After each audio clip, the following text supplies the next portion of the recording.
it is found. 8th, and now, my boy, I've told you why on autumn morns I sigh, as I recall my comrades all from dark old days gone by. We fought the scum and made them run with rifle and grenade. May heaven keep the men who sleep from the ranks of the old brigade.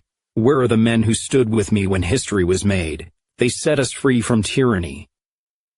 The boys of the old brigade, they met with Dragutin Saltovic in his dressing room at the Seattle Concert Hall. "Do you like Rachmaninoff, Colonel?" asked the great pianist, his accent barely perceptible after all the years he had spent in the Northwest. He was slim and elegant, his flowing ponytailed mane and his large sweeping mustache pure white. He sat in an armchair completely at ease, wearing casual slacks and a turtlenecked sweater, puffing on a briar pipe, swirling cognac in a round-bottomed snifter. "I am doing a special performance tonight with the Seattle Philharmonic and Choir, dedicated to Rachmaninoff's work.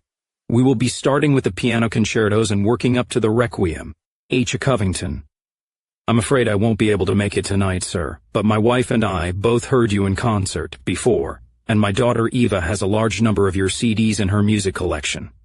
"She is a great admirer of yours," Don told him. "I will be happy to procure you and your family tickets to any of my performances, once I return from Europe. So, tell me, how may I be of assistance to the Bureau of State Security?" asked Saltovic politely. "We're working on a somewhat unusual case. It involves something that occurred during the War of Independence. If you don't mind, sir, I'd like to get a little background on your personal involvement with the Revolution first. We have our files, of course, but it's always more instructive to hear these things at first hand." "Certainly," said Saltovic with a shrug. "One did not rush boss." "How did you end up with the NVA?" asked Redmond. "When I was a child, I heard the American bombers coming for us in Belgrade," Saltovic told them. "I was 6 years old. One night the sound of the jets was especially loud. There was a great flash of light, and I knew nothing more for a long time. I am told that electronic sensing equipment heard me crying beneath the earth. It took the rescue parties almost 2 days to dig me out, during which they themselves were bombed and strafed several times by the Americans, and some of them died, so their lives had to be added to my accounts payable as well. They haunt me in some ways worse than my own blood. Those brave and simple working men of Serbia who never knew me or my family, who owed me nothing, and yet who kept on digging and seeking a crying child beneath the rubble, even while Bill and Hillary Clinton's power of darkness came for them and butchered them one by one. The men finally found me, and I lived. None other of my family did besides myself. My father and my sister were never found, at least nothing that could be identified. But afterwards I swore on the grave of my mother and my brother that someday the Americans would hear me coming for them, and that they would know the fear and the horror I felt during those days. It was the oath of a child, but I meant it. Fortunately for me, one of the house mothers at the orphanage where I grew up was an elderly Orthodox peasant woman from the countryside named Dorada, who, the Hill of the Ravens, remembered the old ways, the old truths from the time of our fathers' fathers, when men could speak such truth without fear. She would come to me at night when I had bad dreams about the American bombers, and she would sit by my bedside and we would talk, very quietly. She told me about the Jews, so that I came to understand that it was not only America that was my enemy, but also that evil alien race who are the enemies of all mankind, the enemies of all life. I kept that promise of vengeance, Colonel. In my youth I became a Muslim of convenience for a time and pretended to be Bosnian, so that I could fight against the Americans alongside the Mujahedin in Afghanistan, and later on against the Israelis in Palestine. Then I heard that the white people of the Northwest had revolted against Zog, and so I became a Christian again and crossed into America down by El Paso, on what was then the Mexican border before it moved north. I was caught by the U.S. Border Patrol, but then I pretended to be a Turk. I didn't speak any Turkish, but neither did the Border Patrol, so they had no clue that in my jabber I was describing to them in Pashtun the various obscene and improbable acts their own mothers had performed with goats and horses. At that time, the secular puppet government of Turkey were the only reliable Muslim allies with Zog against the Saudis and the Afghans and the Palestinians and the Iraqis. So they had special orders to ignore Turks, and they let me go. I made my way northwest to Seattle, and made contact with the local Serbian community. In the orphanage we had no computers or television, only music. And I had come to love music as the only sign I could find that there was either a God or an Allah. I worked as a piano tuner for several months. One of my customers was a family of very rich Jews on Bainbridge Island. They had a magnificent Steinway and a beautifully restored 17th century harpsichord made by Stefano Ferragio of Pavia. The Jew boasted that the harpsichord had been liberated by his grandfather from a German Schloss of some kind during the Second World War. Eventually I met a man whom I had reason to believe knew where I could find the NVA. I told him I wanted to meet one of their commanders. The man said to me, "But why would they want to meet you?" I told him because I have something for them. After some delay I received a call from the man who told me to be in a boathouse on Lake Union at midnight. I came there at the a Covington appointed time, and I met Tom Murdoch. I had a bag with me, and this caused Commandant Murdoch and his men to point their weapons at me in suspicion. Murdoch asked me what was in the bag. I told him it was my admittance fee to the Northwest Volunteer Army. He became angry. He said, "Yeah, we need money and that's a fact, but nobody buys their way into the volunteers." I disagreed. "I think you will find this an adequate price," I told him. They opened the bag and found the head of the Jew with the Steinway. After they had finished laughing, Murdoch told me, "I'd take your price, mister, but I'm afraid I don't have change. All I got on me is 2 nigger heads and a Filipino dick."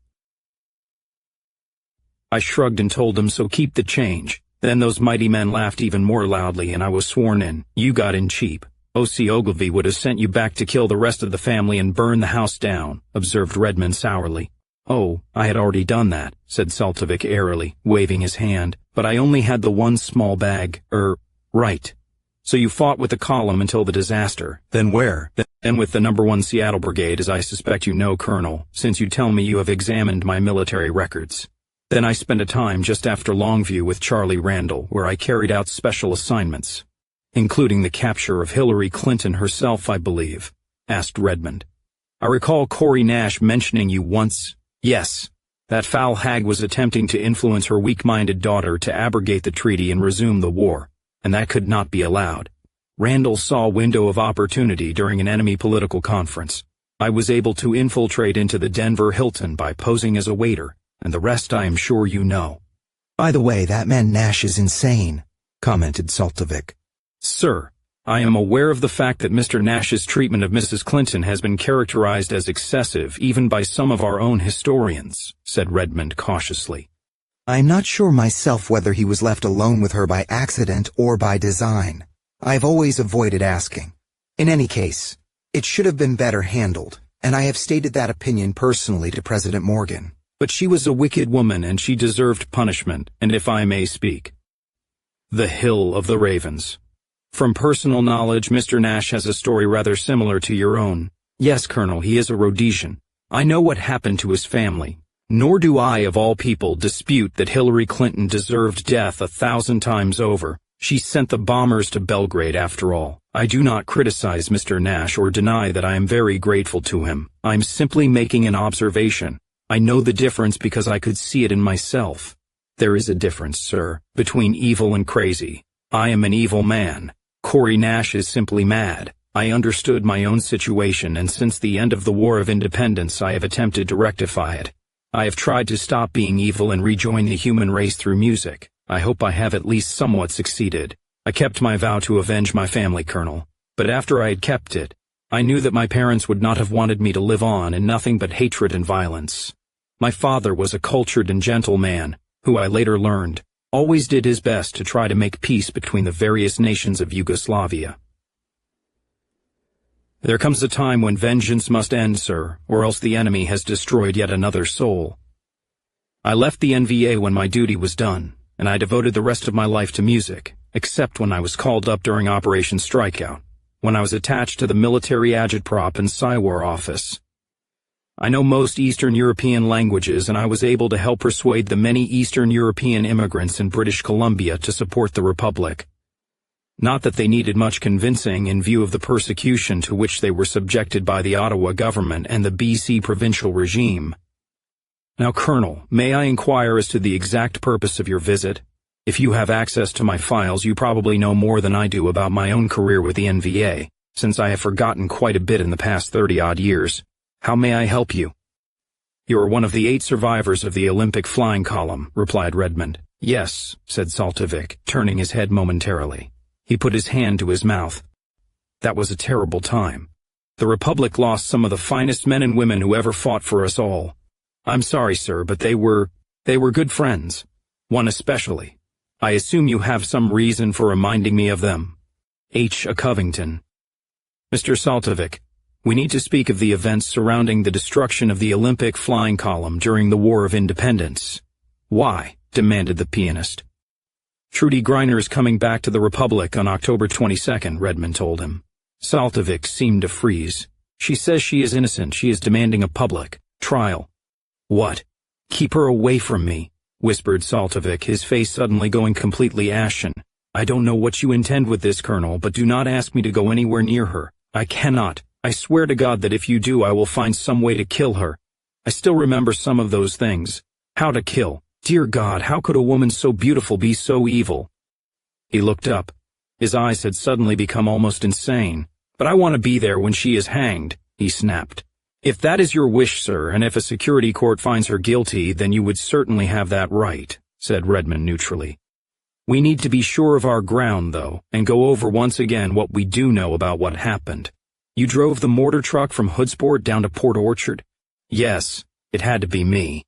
I was the only one with a full CDL license, a license to drive an 18-wheeled vehicle, in case we were stopped. If that happened, I had all my documentation, and we would just hope to God they didn't look inside the PVC pipes, or notice that rather odd steel bar arrangement just behind the cab, the lift we would use to raise the mortar tubes into their firing position." "How did you manage to get that license?" asked Nell. "How did you pass the ID and background checks?" "It wasn't real. I had one forged when I was looking for work in Seattle. It was good enough to pass, and if it didn't, the cop who pulled me over just figured I was another foreign immigrant talking gibberish, and would always take $50 to ignore it. My driver's license wasn't real either, but in those days all you had to do was talk like a foreign fool and the cops figured you were just another illegal. Since local police were forbidden to enforce what was left of the United States immigration laws, in some cases it was actually better to be caught with a forged document than a real one. "I am good American. I come dis country for freedom, God bless America.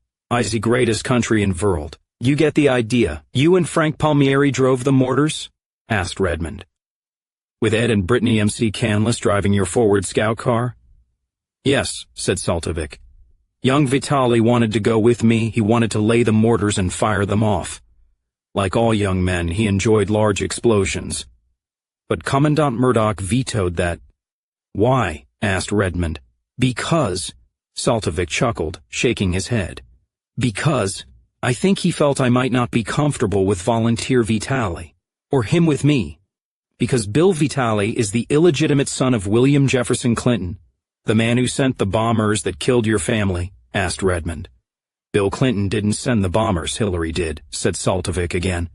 "That is why I told you that I hold no grudge of any kind against Mr. Nash, even though my personal opinion of his mental stability is not good.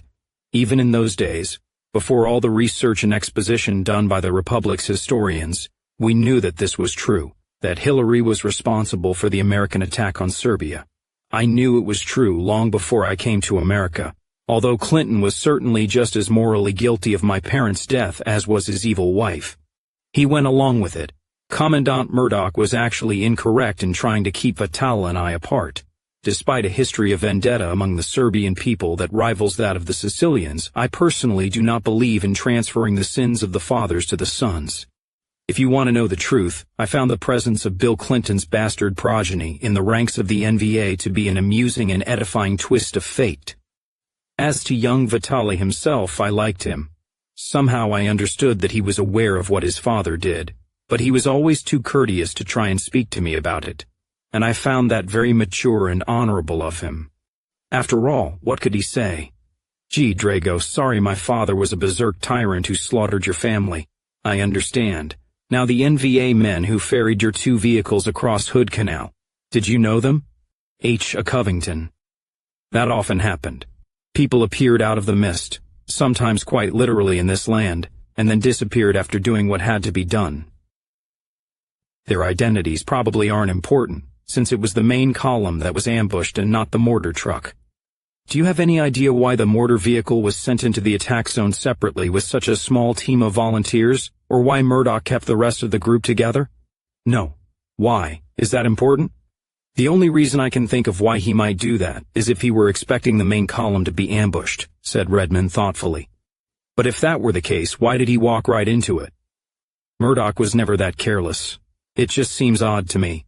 We have already interviewed Frank Palmieri and the Missy Canlises, and I think that we have a pretty fair idea of what happened during your heroic assault on the courthouse, which jibes with our official military history of that day.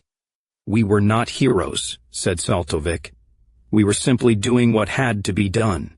None of us could have lived with ourselves if we had run away from the destruction of our brothers and sisters without striking a blow to make sure their deaths were not in vain. Redmond spoke again. Mr. Saltovic, there's another angle we're looking at in our investigation. That's the possibility that what you might call a lover's triangle between Commandant Murdoch, Melanie Young, and Trudy Greiner might have some bearing on what happened at Ravenhill. It goes to motive, you might say. I know it's been a lifetime ago, and believe me, sir, I'm not just fishing for idle gossip from the long-dead past. But what can you tell us about the relationship between Trudy and Murdoch and Melanie in that sense? Trudy Greiner was an extremely beautiful young woman, said Saltovic. That I will grant her freely. Yes, it is my understanding that when I first joined the column, she was Commandant Murdoch's mistress. One has a feel for these things, you understand. And then there came a time when there was a perceptible change, just after Melanie Young arrived. We all knew, of course. You cannot keep secrets in such a close group of people who live in one another's pockets and share the daily danger of death. Did you yourself feel any attraction to Trudy Greiner? Beyond the ordinary admiration of a normal man for such a woman, no, said Drago. There was another one of the female volunteers whom I loved, a French-Canadian girl. Her name was Gina. That story is not relevant to your inquiry, Colonel, except insofar as it tends to indicate that I am capable of judging the situation between Commandant Murdoch and the other two objectively. Gina died with our comrades on that morning, but she lives on in my memory. In my heart, she is forever 19. Next question, please. Did you ever speak of religion to Commandant Murdoch? Asked Redmond. Were you aware of the fact that he wore a Mjolnir on his person and appears to have been a follower of the old gods? I seem to recall that he did, yes.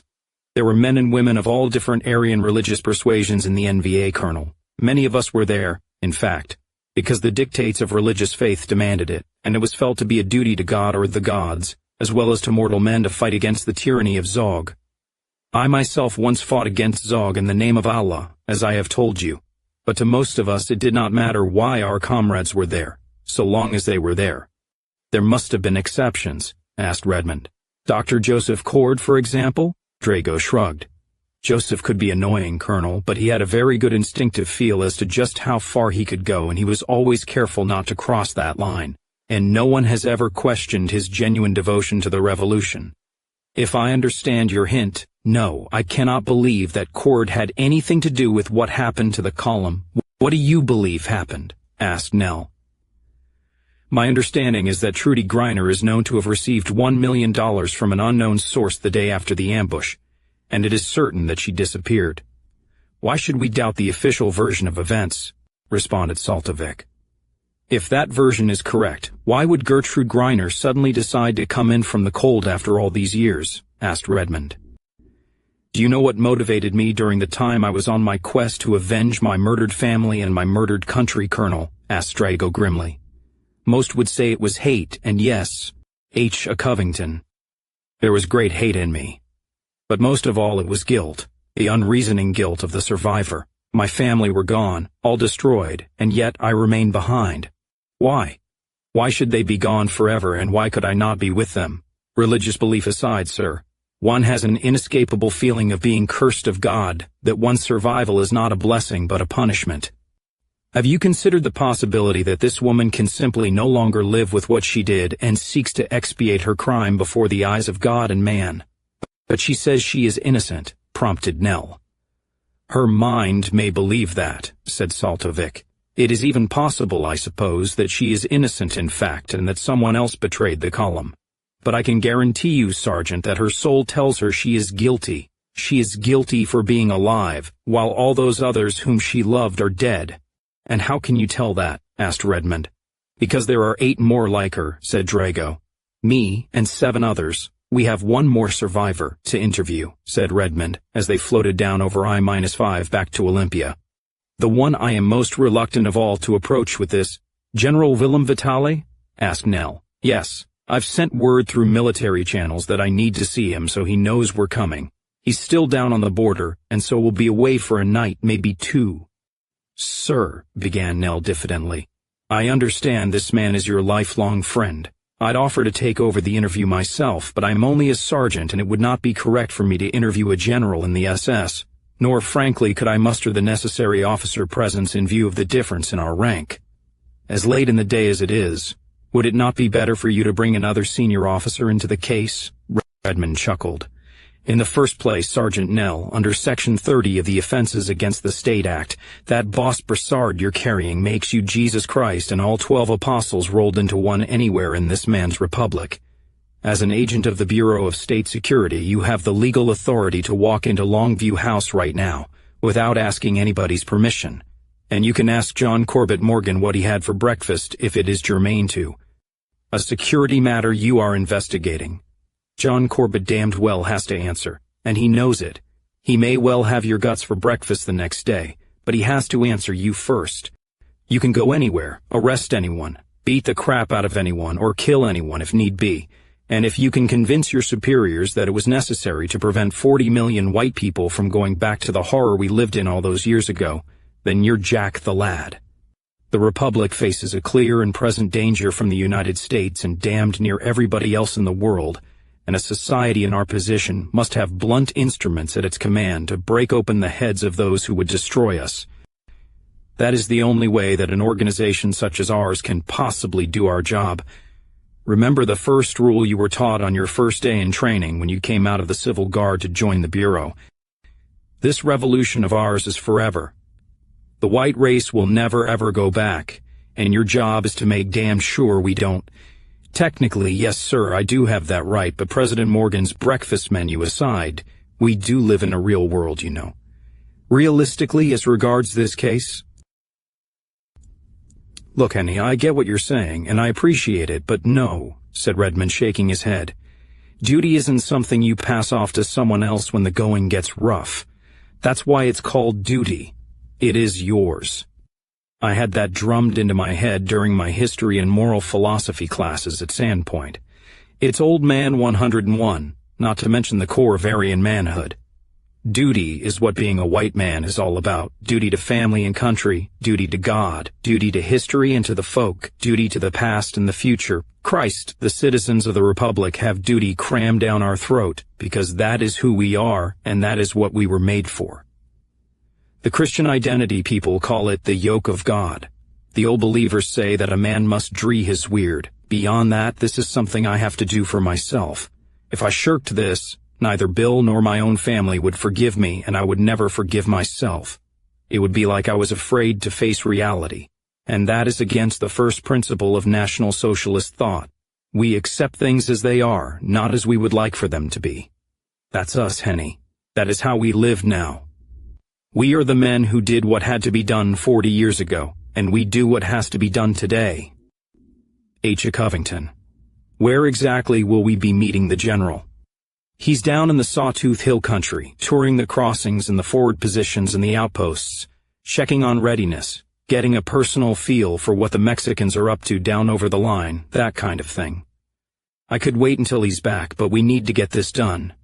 You up for a little copter ride?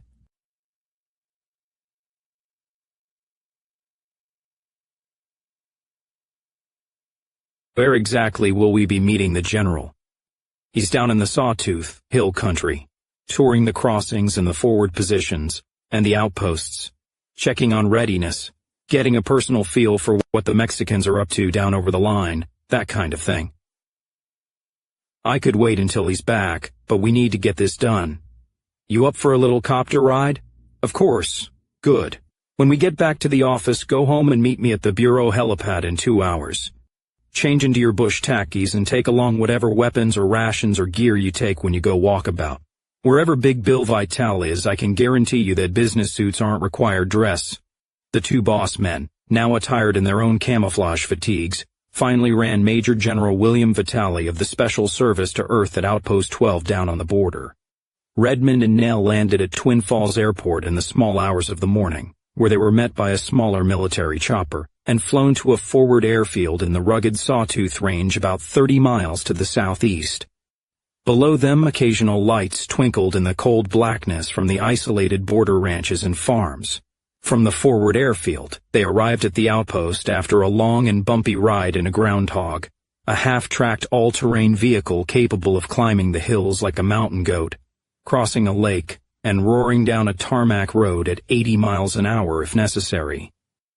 Their driver was an SS sergeant from Vitale's personal staff who seemed to know the way, and thought it might be a good idea to see if the groundhog could fly in the dark. Somewhat to Redmond's surprise, they made it in one piece just as the sun rose over the mountains to the east. Outpost 12 turned out to be a carefully camouflaged base camp of tents, prefab buildings, plasma anti-aircraft batteries and vehicles hidden in a small canyon on the Republic's southern Idaho border.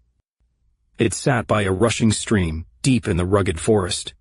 The lean larches and aspens with their white trunks seemed to knife into the sky, their leaves bright orange and red. The smell of wood smoke, fresh coffee and frying bacon and eggs in the outdoors filled the air. 246. Mixed with the smell of small arms oil and the indefinable odor of cold metal that always seems to hang over gun barrels and military equipment. The green, white, and blue tricolor of the Republic curled and floated in the cool dawn breeze, and beside it billowed the red, white, and blue flag of the Lone Star State. The soldiers at the outpost included a few of Vitale's SS commandos, but were mostly part of the NDF's 1st Battalion, 32nd Regiment.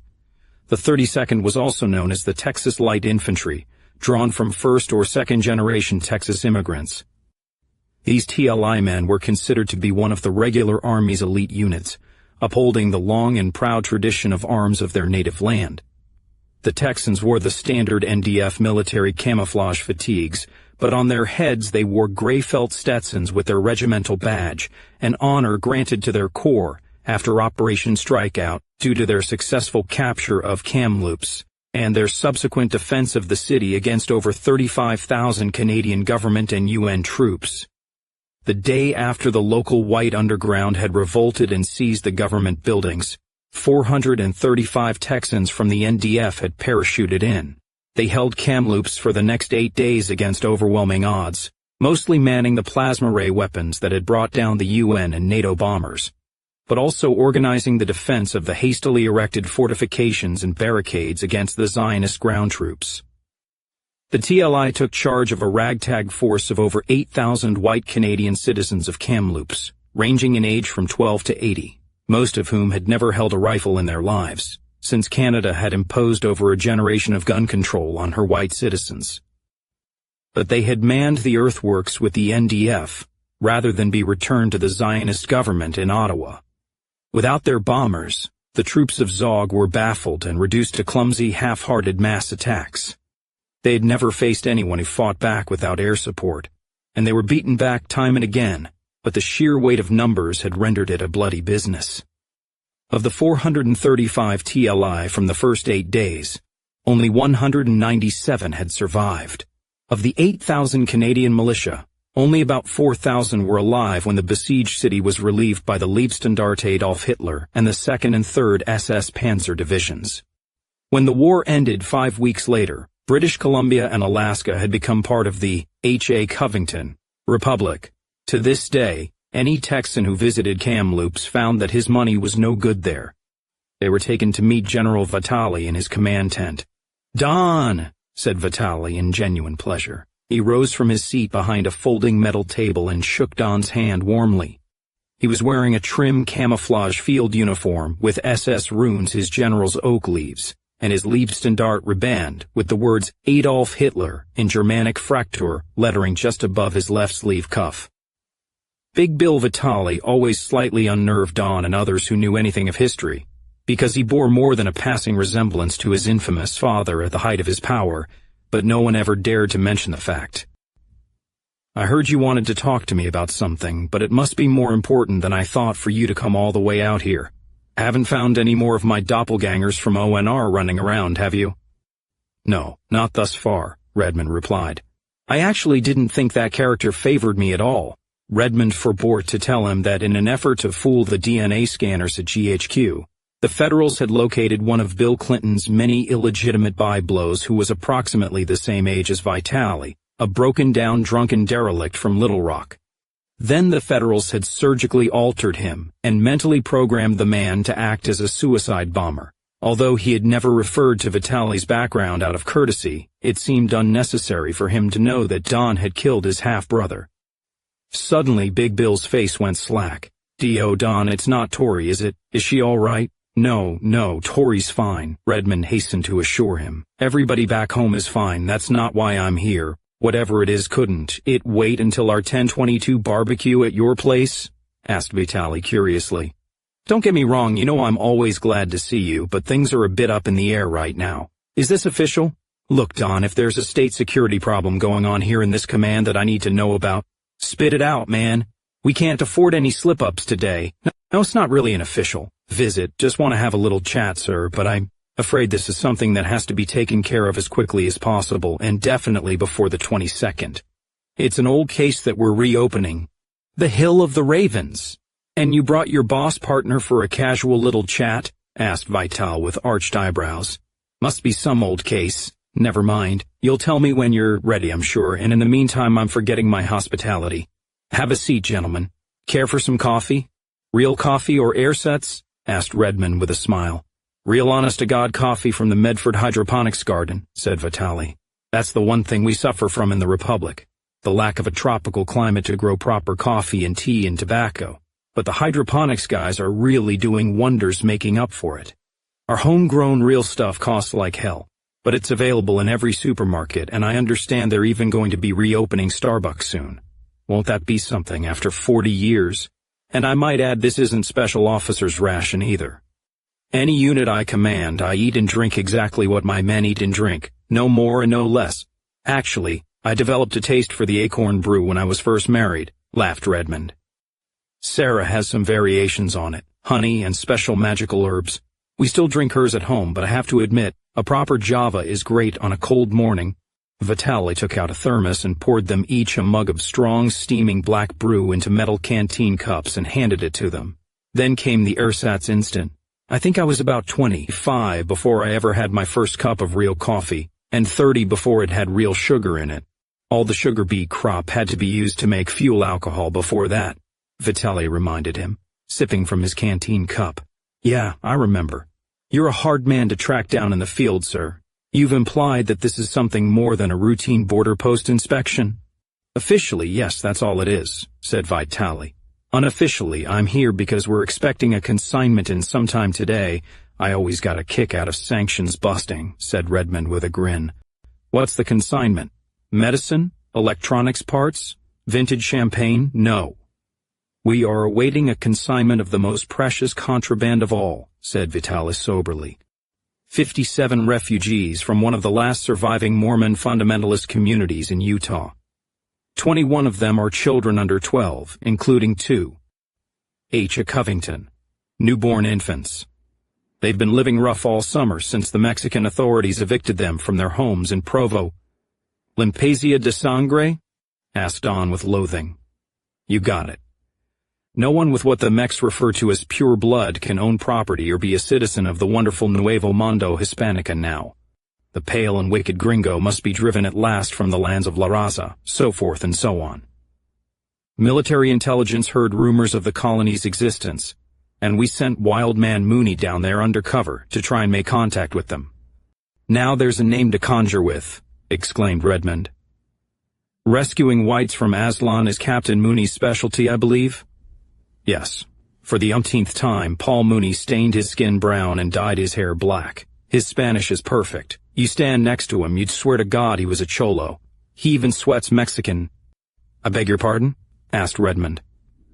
"The War Prevention Bureau biotechies have these pills now that these deep cover guys can take, and it actually chemically alters the composition of perspiration so that the body odor reflects the DNA composition of a mestizo, Or even a negroid. I know WPB has agents who can pass for moncoids for short periods of time, but that's a new one on me, said Redmond, shaking his head in wonder. It's important. Mooney can now fool a trained police dog as well as other mechs. He has an authentic East LA accent. He ought to. He grew up down there and his hatred for the Spics is total, but with a little alteration he can pass for one of them and they haven't caught him yet. He's so authentic I understand the Mormons damned near killed him when he got into their camp in the Wasatch. Not hard to understand. The Beaners have been hunting them like animals for months.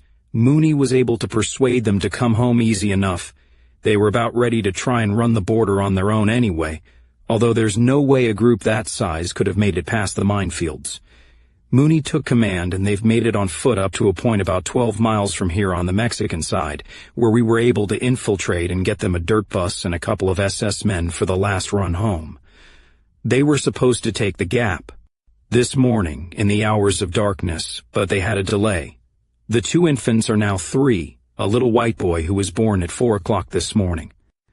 Mooney has a communicator and he brought us up to date. He's decided to try and take the Gap in the daylight, as dicey as that is. The other side is swarming with Mexican patrols, and they now have a unit of Chinese helicopter gunships on the border. The mechs don't savvy heat-seeking infrared sensors, but the Chinese do, and Wildman didn't feel comfortable waiting another day at the jump-off for nightfall. There's no way that where he was could have been defended long enough for us to go pull them out. He's coming down from the mountains with all of them in the bus, and he's going to break cover and make a flat run for the Keziah crossing checkpoint. Right under their noses? Asked Redmond. Isn't that risky as hell? Yeah, I'll grant you, the danger's not small. But better than risking another day hunkered down like sitting ducks. Here, Vitale gestured to a map on the desk before him. Both the boss men leaned over the table to look at it. You can see. It's only about a mile of open country. We've given him our latest poop on where we think the Mexican minefields are, and that bus is souped up and mine-proofed. Water in the tires, the floor lined with heavy nylon conveyor belting. With any luck at all, they should be able to make it before those dozy bordereaux realize what's happening.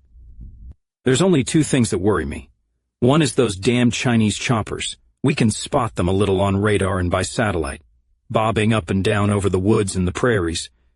They're keeping their noses low and looking hard at what's on the ground, which is their mission after all.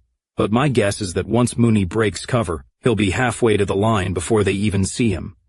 The second thing is that the Mexican commander on their side this month is United Nations General Alfonso Castaneda. He's a monster, but he's smart and he's tough, and it's never a good idea to underestimate him. Him and me have a history. I know Castaneda, said Don, his voice suddenly growing cold and hard. He has his own ideas about how to cure limpecia de sangre. His treatment of white women is, well, you know what he does? Oh yeah, I know what he does. Well, with any luck he won't catch any of these Mormon girls today and unpurify their blood. As H. Covington. You can see, we have a reinforced company of TLI, air mobile with Valkyrie gunships to give him cover. The Valkyries are packed and armed and warming up just down the creek here, on a little LZ the engineers dug out for us and camouflaged. Pull down a few nets and they can be in the air at the drop of a hat. We're hidden up here in the hills so the mechs don't spot us from one of their border observation posts and figure maybe something is up, and the heat shield should blur and block any satellite surveillance from the US or Chinese orbitals they may have access to. We can be over there in a matter of minutes if we can get adequate warning and a good fix on Mooney's position. Besides, we have a battery of self-propelled 88 seconds at Keziah. Once he leaves the starting gate, Mooney will be in range almost all the way, and those 88 seconds can discourage any pursuit. Now we're just waiting for news. It should go okay. Mooney is an expert at this sort of thing. A legend is more like, said Redmond. I have always wanted to meet Captain Mooney, said Nell slowly, turning his coffee cup in his hand. He got my sister and my niece out of South Africa.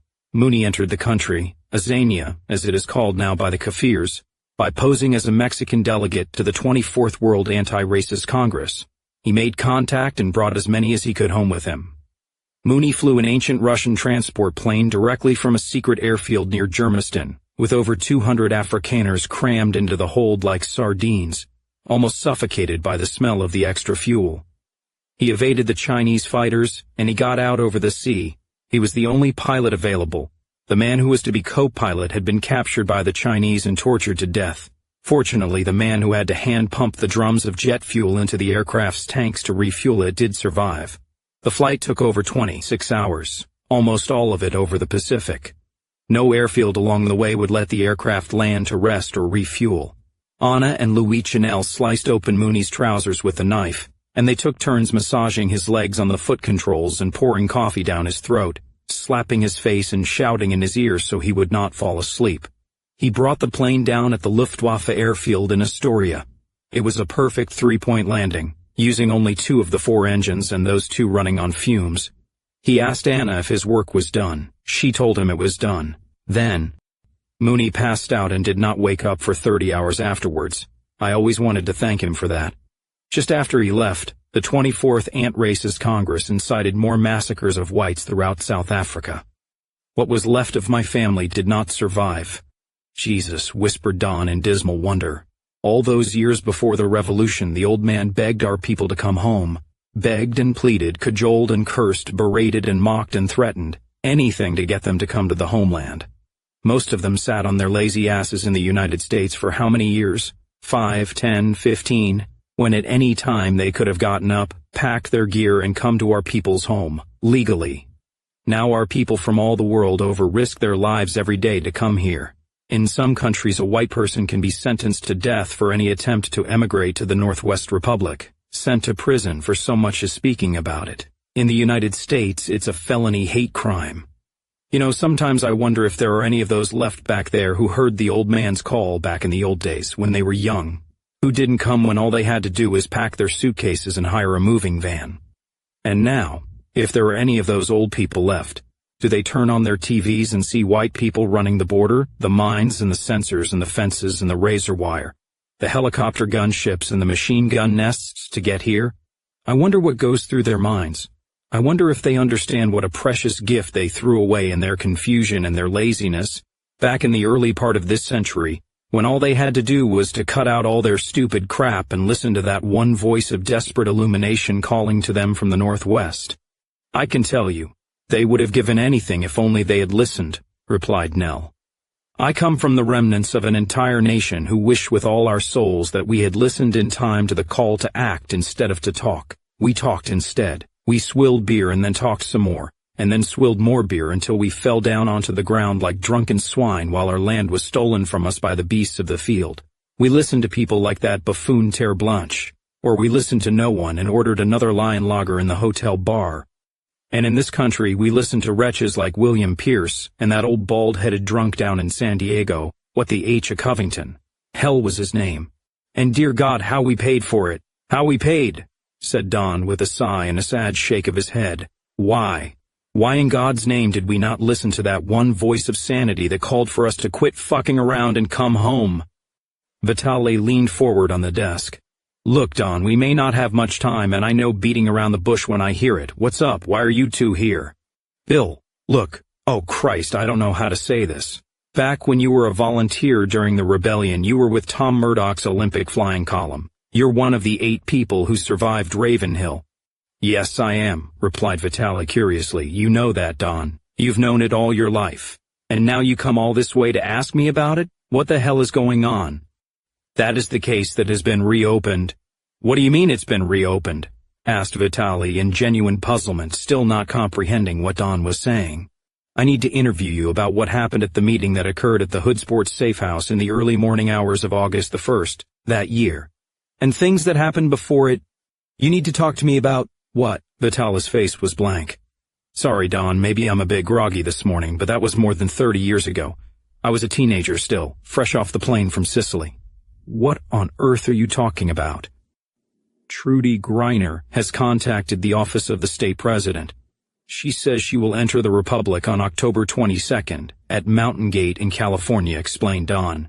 She says that she's innocent. She is demanding a public trial to prove her innocence, or guilt as may be. I am looking into that whole episode and frankly, I'm finding some things that don't add up. I need you to tell me everything that you remember about that time in your life. Ah, comes the dawn. said Vital softly. This really is an official visit. The Olympic flying column was betrayed by an informer, Don. We always knew that. If it wasn't Trudy, then the Stewkotch must be someone else. Most likely one of the 8 of us who survived. God damn it, Bill, I didn't mean. Then you should have meant, said Vital quietly and forcefully. Look, Don, you and I have both had much to do with duty in our lives. I've always tried to do mine, and now you have to do yours. There is no need to be in any way diffident or ashamed. Ask your questions. I have nothing to hide and I'm not worried. Vitali's face clouded. Don, all my life I have believed that Trudy Greiner was responsible for what happened that day to some of the finest and bravest men and women in the history of our people.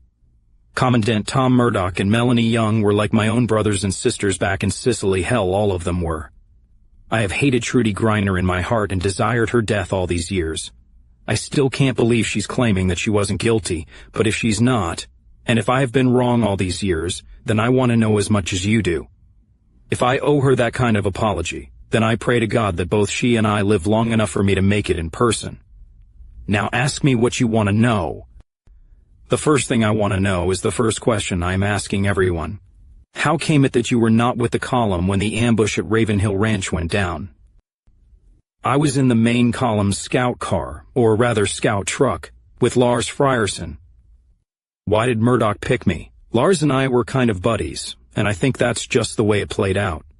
I wanted to go with the mortar truck, but the only guy we had who had a full CDL license was Volunteer Saltovic, and... Yes, we know. There wasn't any reason Drago and I couldn't have been alone together on a mission, at least not on my part, and I'm pretty sure not on Drago's part either. We always got along fine when we were with the column, and I've met him a couple of times since then. There's never been any bad blood between us. Although God knows he had reason enough, Vitali felt compelled to add with a sigh. I've always admired and respected him for that. But I guess Murdoch just figured it was better to be safe than sorry, and so he always kind of made sure it never happened. Nothing at all was said, ever. But Drago and I were never assigned to anything that required close personal contact. Yes, we've already spoken to former Volunteer Saltovic, and with Colonel Frierson. What puzzles me, Bill, is a military question. At Covington. You're probably the most qualified of them all to answer.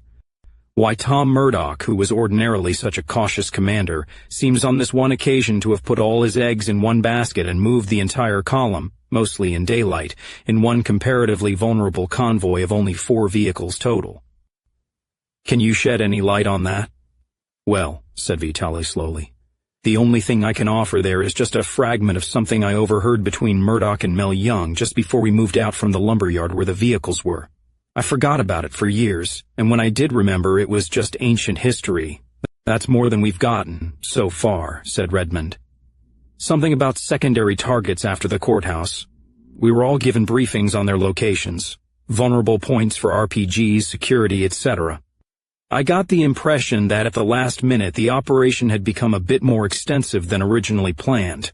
We were really going to do a number on Port Orchard, the special criminal court, the phone company, the cop shop, the whole 9 yards.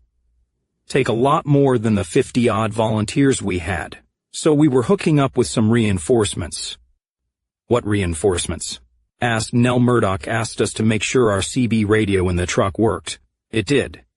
He went back to Melanie and I heard him say something like, we should run into the PT boys just past the Ravenhill access road, but if I don't see the signal we pull off and I'll send the scout up the road to go look.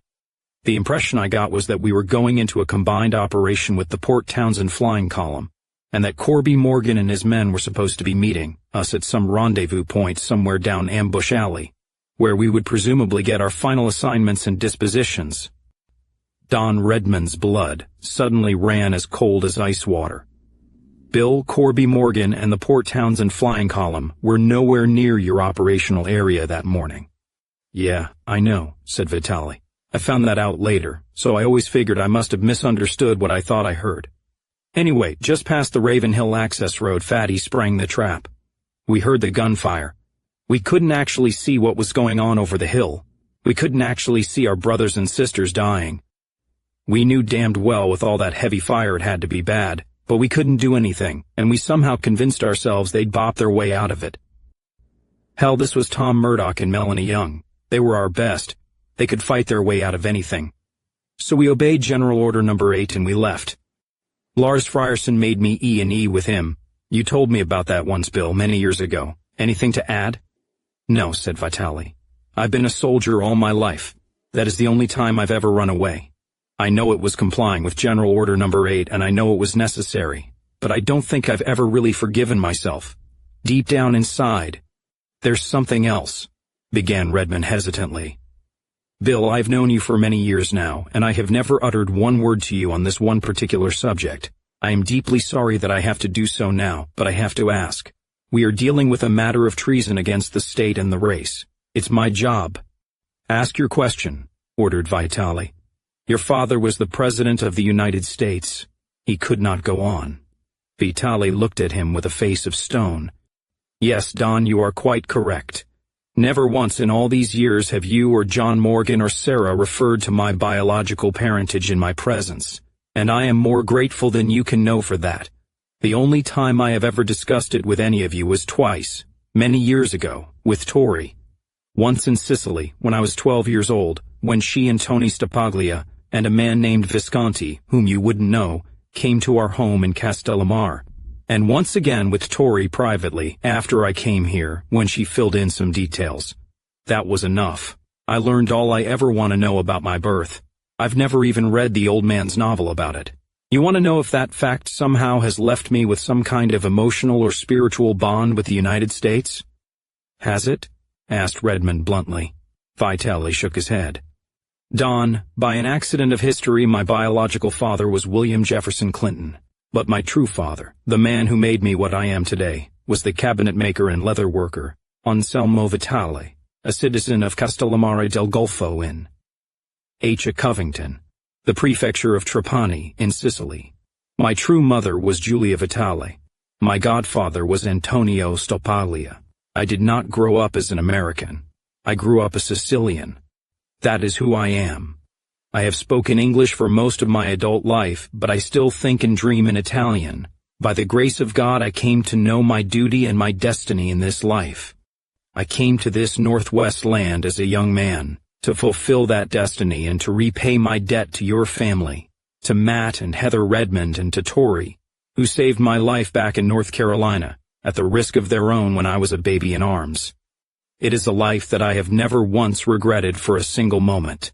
In the course of fulfilling that obligation, I became a National Socialist by conscience and a citizen of the Northwest American Republic. That is my family history.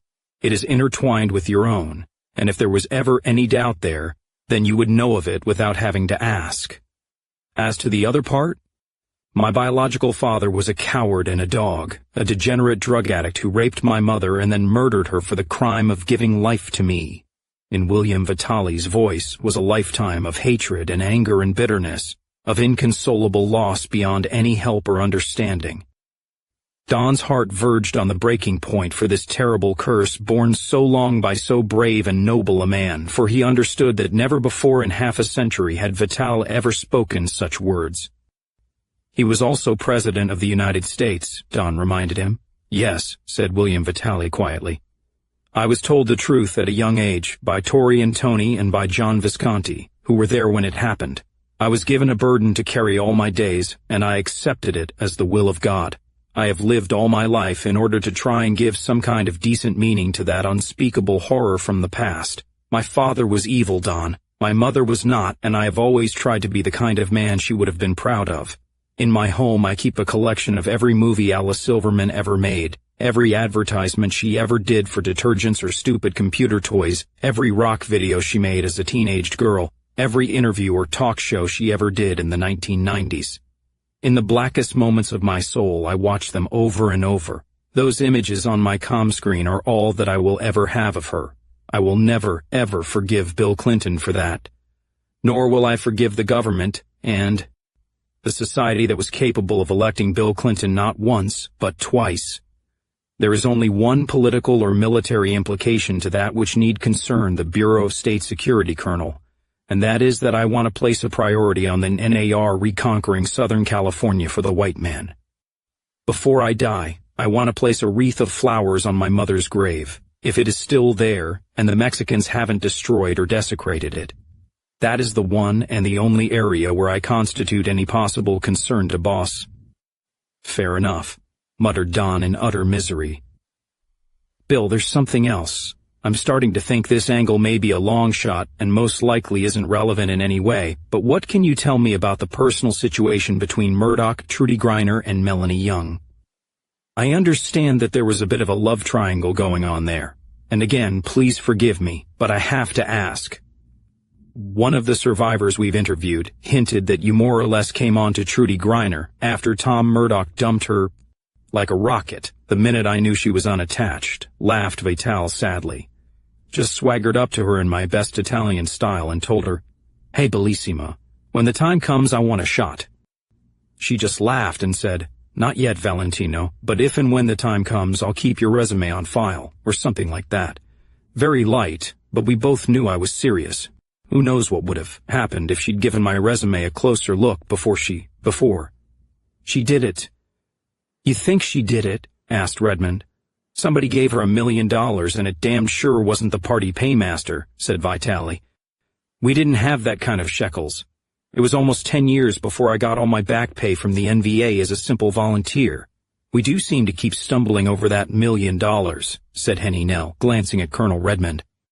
Suddenly, a young SS lieutenant stuck his head through the tent flap. Sir, we've got a bit of a situation developing, he said. Mooney?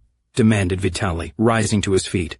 Yes, sir. They made it to the jump-off point, and he got them all on the bus, and he was taking it nice and slow down the cat roads, but it seems we weren't as on top of the landmine situation as we thought we were. The bus hit one left rear tire. The mine-proofing, H. Covington, held, and there were no injuries on board, but the rear axle is wrecked, the vehicle is damaged, and the Mexicans have spotted them. Radar says they've got the whole 9 yards closing in on the bus, copters and ground pursuit vehicles. Captain Mooney has been advised, and he's flooring it, but he can't make any speed on what's left of his rear tires, and with a busted axle to boot, he's not even into the DMZ yet. They're going to nail him, sir, him and all those refugees, like hell they are. Vitali ripped the radio from his belt. Fire up the ladies! He snapped into the communicator.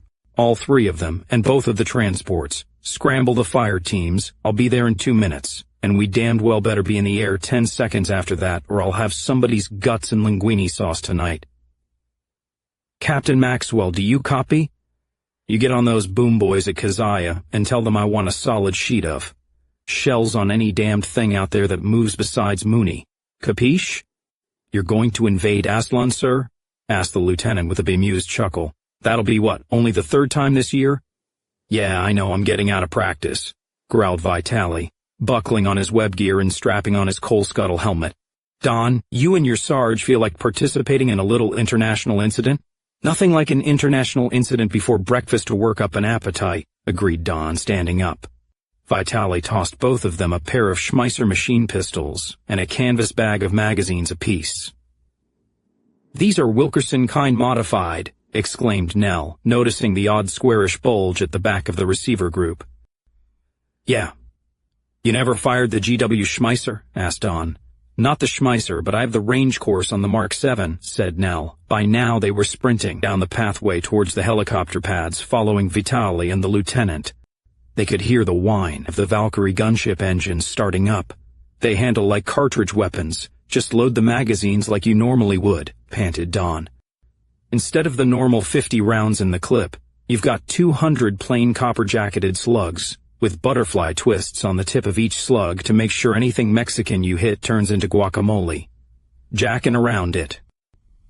We'll chamber against the kinetic energy plate, pull the trigger, and you've got a burst with very little recoil. Easy to aim and control. No hot brass flying about to roll down inside your collar and sting hell out of you. You can make like a Steve MC Queen German from an old movie, spraying endless bullets from a bottomless magazine and yelling Mach Schnell, unless you'd rather glom a standard issue Mark 7 rifle. I learned fast, sir, said Nell, slapping in a magazine. Hey, General, if I bag a spick with this, can I keep the weapon?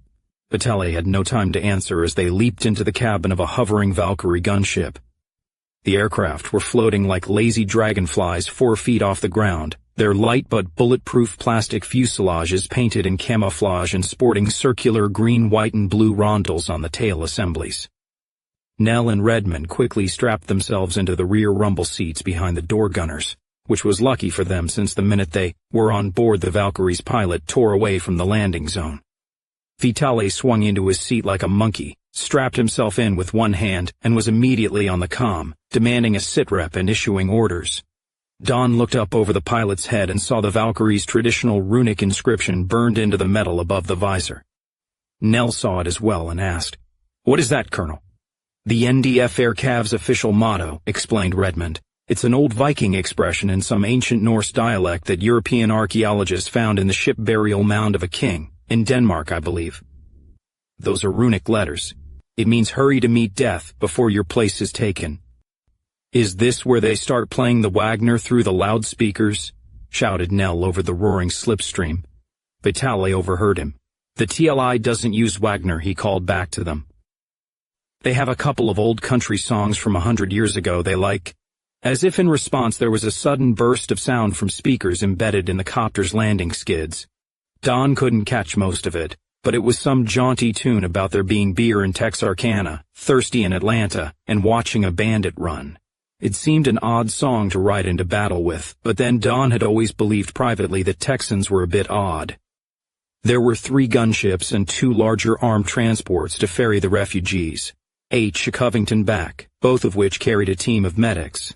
The 5 choppers zoomed in and out among the hills and canyons, over the trees of red and gold foliage, and all of a sudden they broke out over a spreading, flat plain matted with sagebrush and scrubby vegetation, the old country song blaring in the air around them with the twang of banjos. "What is a smoky?" asked Nell. Not sure. It used to be some kind of bear, I think," replied Redmond. Don never ceased to be amazed at how quickly the terrain could change here in the border country, both here and along the Montana salients where he had done his own military service with the SS. One minute they were flying through mountain forests of golden autumn foliage, and now they were over flat prairie. Don twisted around in his seat and tried to catch a glimpse of where they were going. Ahead he could see fountains of earth erupting from the red ochre desert floor, and he understood that the choppers were swinging wide and coming in from the south at a high angle, in an attempt to avoid the artillery barrage. He couldn't tell whether the shells came from the enemy or from the NDF's batteries. He could not see any sign of the bus full of Mormon refugees, or indeed any motion on the ground of man or vehicle at all. Several bullets clacked and whined off the outer skin of the choppers. "We're being shot at," he told Nell. The distance was short now, and all of a sudden the NDF choppers were over the bus. Redmond saw that an SS man in camouflage fatigues was lying prone on the top of the battered bus, a bipod-mounted splat gun against one shoulder. The splat gun was outwardly modeled on the Browning automatic rifle of the previous century, although it weighed about 5 pounds lighter. Instead of ordinary ammunition, it chambered 18-inch-long Wilkerson key rounds of cadmium steel rod, sliced lengthwise from the top into 8 slender needle-like sections. When the kinetic energy plate hurled this projectile from the barrel at over 7,000 feet per second muzzle velocity, the sections opened and were thrown into a spin, resulting in a spread of 8 whirling buzzsaws that would be 3 to 4 feet in diameter by the time a target was reached. A tank or armored vehicle would be sheared through, and by the time the shards tore through the armor plating, the heat of air and matter resistance would have turned them molten. As for a man, the kinetic force would literally dismember him, hence the weapon's name. Ugly birds downrange, 5 each, 2 miles in closing. Someone squawked over the comms. The 2 transport choppers began settling down on either end of the bus. The door of the bus opened, and a brown-skinned, shirtless, Hispanic-looking man with a heavy black mustache and wearing patched jeans leaped out. "That's Mooney! Hold your fire!" shouted Vitale into his comm. Medics leaped from both transports and ran to the bus in the swirling dust and sand. Wild Man Mooney began pulling men and women off the bus and sorting them toward the copters, one left, one right, one left, one right. 2 of the medics grabbed women carrying babies in arms and hustled them towards the open loading doors of the choppers. A rocket plowed into the ground about 50 feet away from the bus and shook the earth, sending a geyser of soil and sagebrush into the air. "Ladies, hit those uglies. Keep them away from that bus," snapped Vitale into his mic. The Valkyrie surged forward and the bus below them was gone from view. Don looked forward just as the copter pilot leaned hard starboard and soared, then suddenly dived, bringing one of the Chinese helicopters into view in the open door. The door gunner cut loose with his twin machine guns, the 1,000-round drums feeding slim and deadly, bullets against the energy plates and spitting them like a water hose. The pilot suddenly barrel-rolled out of a spray of Chinese fire that pattered against the fuselage like deadly raindrops. One of the machine gun bullets came through the door and slammed into the bulkhead a couple of inches to the left of Don's head, making his left ear ring. From that point on, Don lost all track of what was going on. There were long minutes of twisting, soaring, diving, and rolling, accompanied by the clatter of machine gun fire, the thud of explosions, and incoherent voices coming out of the comm. And then suddenly the Valkyrie dropped like a stone, hovered briefly a few feet above the desert floor, and set down. "Let's go," yelled Vitali, jumping to the ground as the starboard door gunner covered him with a long sweep of fire. Redmond and Nell ripped off their harnesses and stumbled out after him. "Go where?" Don shouted. Then he saw that one of the Valkyries was down, black smoke pouring from its methane engine, its fuselage battered almost shapeless by hundreds of bullets, and a hole from an RPG or some kind of shell in the pilot's windscreen. Through the open side door, he could see the starboard door gunner, H. Covington, firing at something in the distance. The port gunner hung in his harness, bleeding, and one of the pilots was crawling toward them, right leg bloody and smashed. Vitali and Nell ran for the wounded man on the ground. Redmond slung his submachine gun and leaped up onto the stricken copter. One glance was enough to show him the first pilot was dead. His helmeted head was hanging off his shoulders over the back of the seat by a few white sinews. Don pulled open the port side gunner's harness. As the man slumped forward, Redmond shouldered him, hoisted him into a fireman's carry, and began lumbering back towards his own Valkyrie.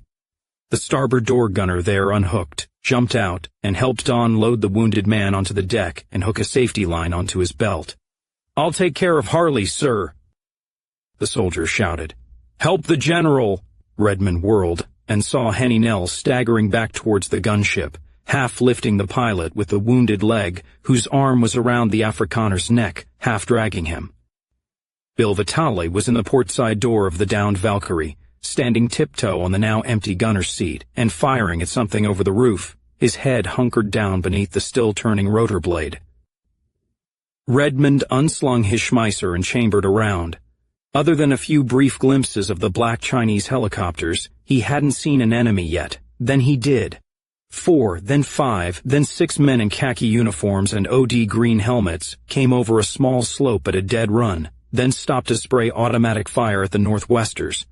Redmond hit the dirt, slipped the cuff over the firing chamber of his Schmeisser, and quickly rotated the long magazine 90 degrees up and to the left so he could better fire from the prone position, snapped it back into place and cut loose.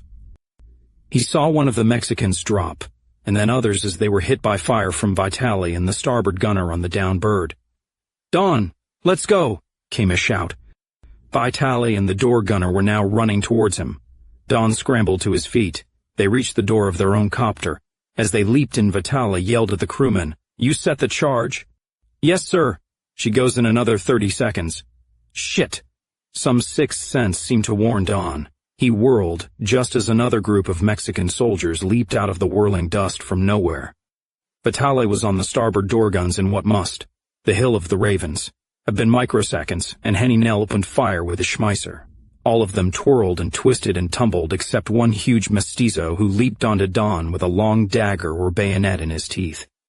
The Valkyrie began to rise rapidly into the air, as Don and the Mexican grappled, half in and half out of the door, the Mexican trying to draw back far enough to stab Don around the protruding machine gun barrels, while Don tried to twist his gun muzzle inward enough to fire and hit the man who clung to him like a leech.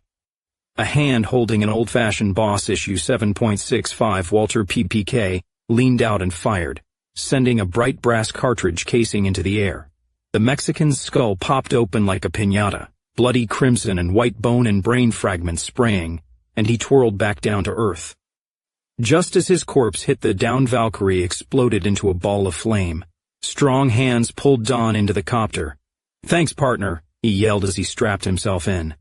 "Dit mac nix," said Nell. The Mormon refugees all made it home safely. They had been fed and warmed and clothed, and the transport copters were revving up to fly them to the reception center in Twin Falls. A gaunt and weary man with a battered slouch hat, a long yellow beard, and wearing patched denim coveralls appeared out of the gloom. He saw Vitaly's General Stars among the men standing by one of the campfires drinking coffee and eating field ration meals from tin plates. He spoke. "General, my name is Carter Jurgensen, elder of the stake you rescued today.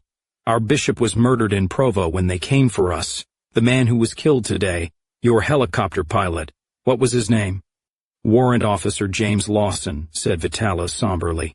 "Born in Nacogdoches, Texas. Died a soldier of the Northwest American Republic. My son was born at 4 o'clock this morning.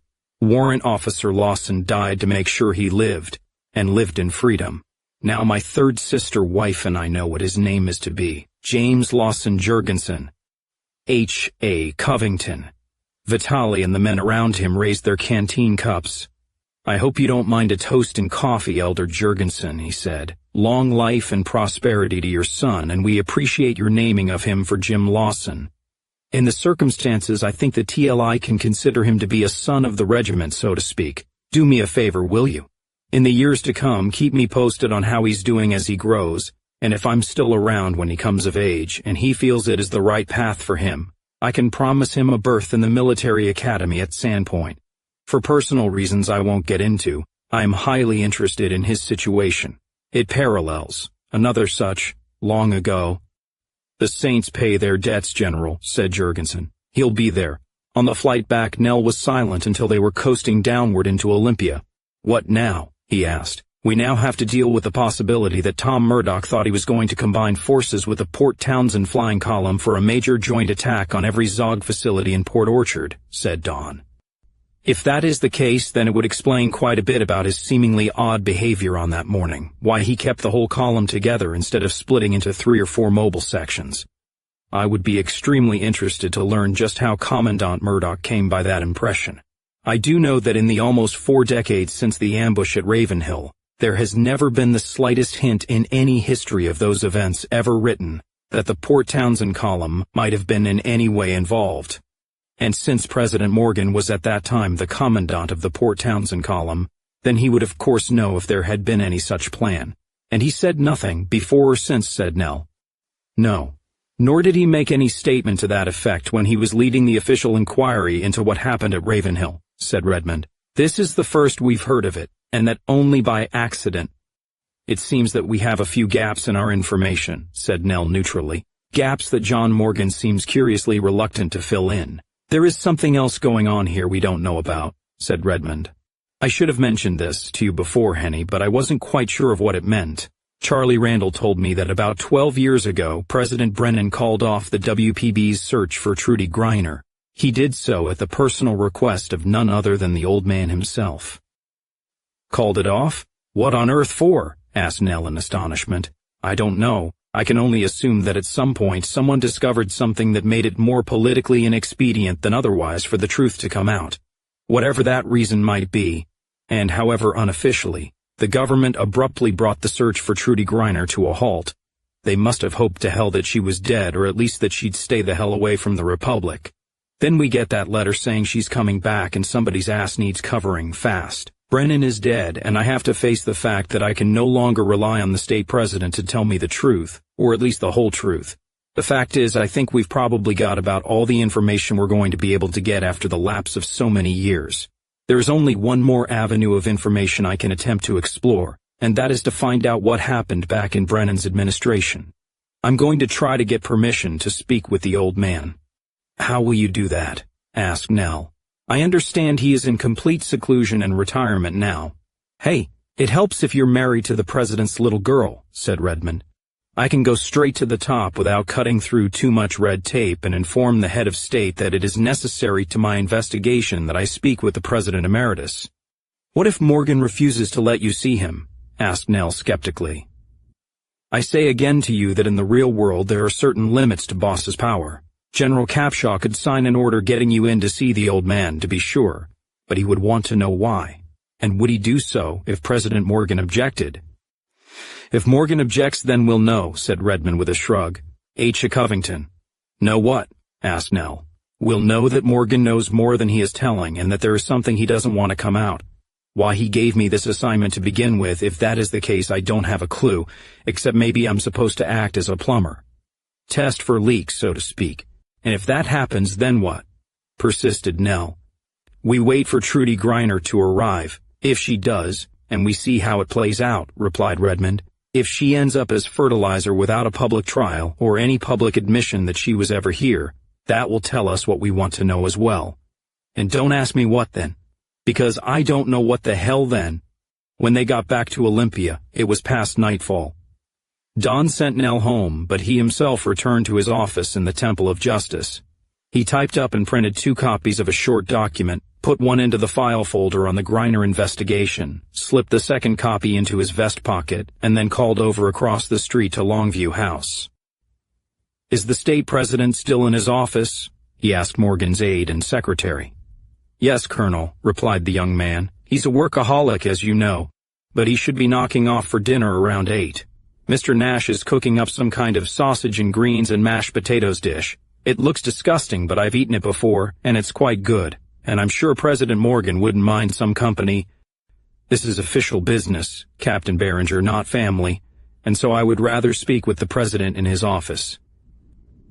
Can you buzz him and ask if I can step over and have a quick word? Certainly, Colonel Redmond. The captain came back in less than a minute. Come on over whenever you're ready, sir.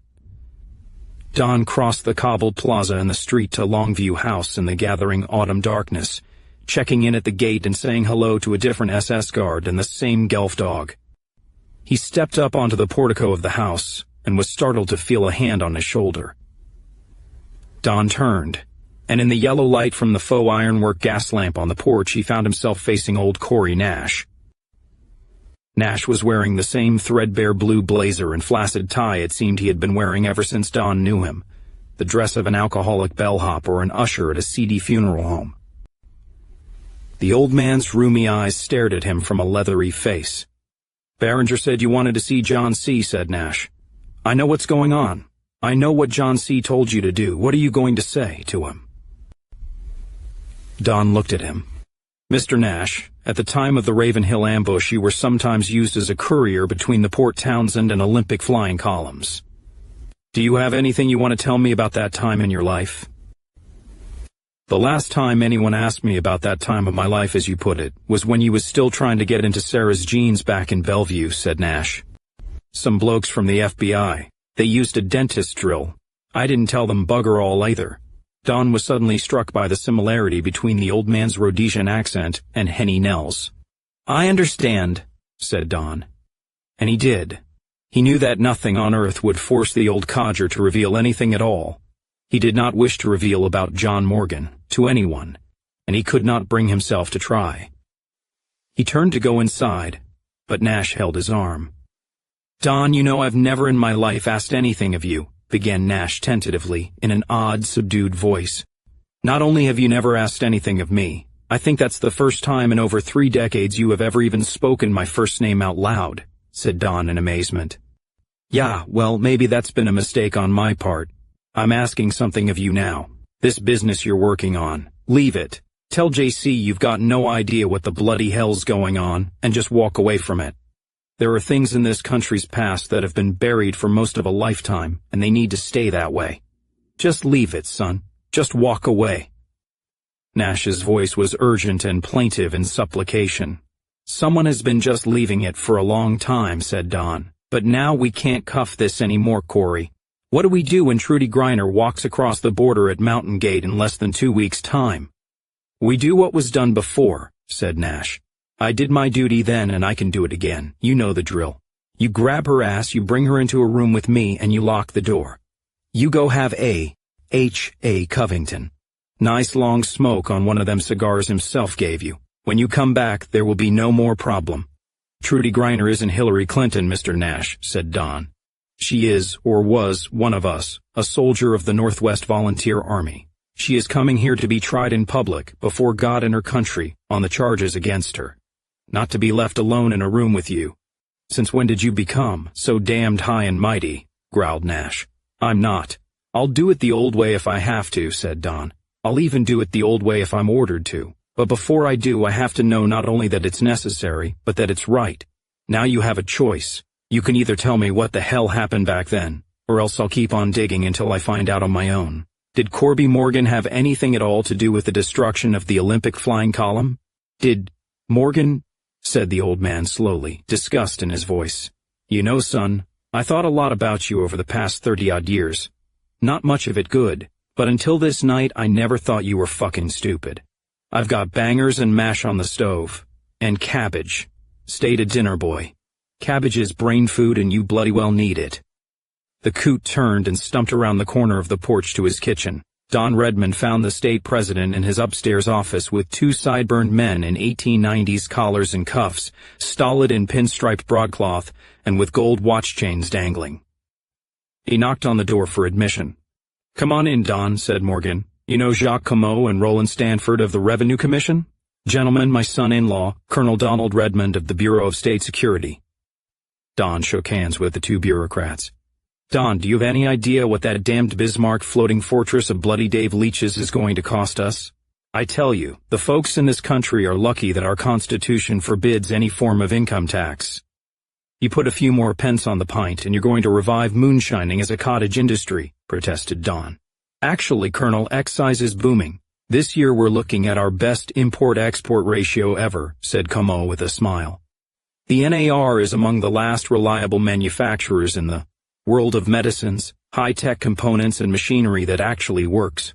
The same countries that pillory us on the floor of the United Nations send U.S. trade delegations sneaking in through Canada begging for our products. Never mind, said Morgan. I'm about ready for some eats. Corey's got some of that cabbage and potatoes and sausage of his bubbling away downstairs.